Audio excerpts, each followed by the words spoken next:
The 2-seed Vanderbilt was upset by the 3-seed Coastal Carolina. Coastal Carolina barely made it into this tournament. A lot of people didn't think that they deserved to be here, but they're certainly starting to make a name for themselves. The Chanticleers, they came out fast. They actually sit at the top of the Sun Belt standings with a 14-1 record. Impressive record, but what's even more impressive, that one blemish on their record, that one loss, was their first conference game of the season. That means after that, they have won 14 straight conference games. The probably most famous player or thing on the roster, Bat Dog Slider, is expected to make an appearance tonight, and sources have told News 13 that this offseason he improved his speed around the bases and his bat grip position on the bat. So we'll have to see if that offseason training paid off for him tonight. So the Chants arguably got the hardest part out of the way, which is winning game 1 of the double elimination regional. They will play again tomorrow, but their opponent's still yet to be determined. They will play the winner of High Point and Clemson. Out of college baseball, the Chanticleers had a pretty successful opening day considering they won 26-0 over George Mason. But today was a new day with a new opponent. They took on the Indiana Hoosiers. If you are a Sun Belt, Fun Belt fan, this is a huge matchup series for you. Number 1 in the standings versus number 2 in the standings. And we know Louisiana is a good team. They're ranked 14th in the country. They only have one conference loss so far on their record, and that was against Arkansas State over a month ago. But we have to give credit, too, to this Coastal Carolina team. They've been a little rocky as of late, going 6-4 in their last 10 games prior to this week. But we know that they also picked up a huge midweek win over 11th ranked North Carolina. So it's safe to say the Chants have a ton of energy, momentum, and positive reinforcement heading into this series. The first pitch of this game was actually thrown at 6 p.m. At last checked, Coastal Carolina was winning 3-1, but we're still in the first inning. There's still a ton of game left in this one. We'll have the highlights for you later tonight on News 13 at 11. Reporting live in Conway, I'm Joy Kennedy for News 13 Sports. It's the final practice round as some of the world's top golfers are all battling it out for that famous green jacket.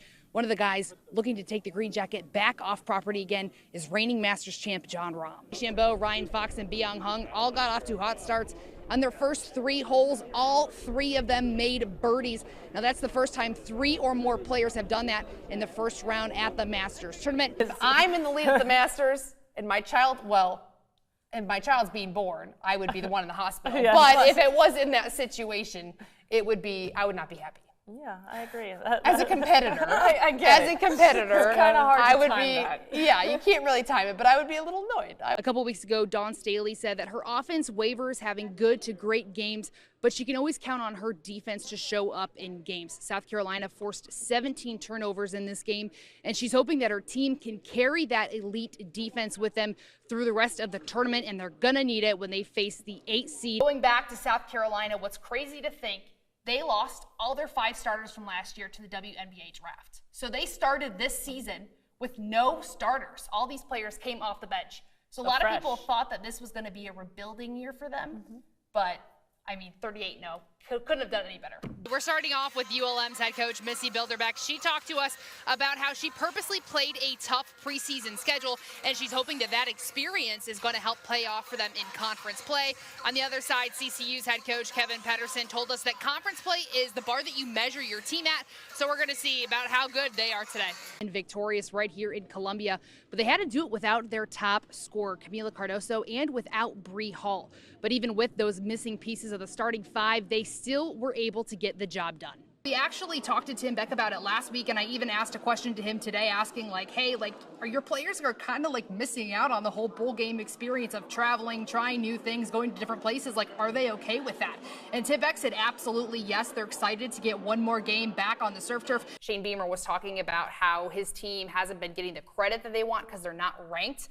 And he told the committee to not rank them again this week. He's like, well, we're doing good when we're not ranked, so don't rank us anymore. So we'll see. We'll see if they listen to him, if they pop up in the rankings. We'll know that probably tomorrow. 'Twas the night before the North versus South Bowl game when all through the stadium, none of the state's best high school football players were stirring, not even the coaches. Jerseys were hung in the locker room with care in hopes that many touchdowns would soon fill the air. All right, that's enough of that. Now, for the Chants head coach, Tim Beck talked about how he's always kind of secretly wanted to play in the Myrtle Beach Bowl, and now he has that chance. Dive into the first matchup. We'll see. We've got 10th ranked Indiana down here with 7th ranked Notre Dame.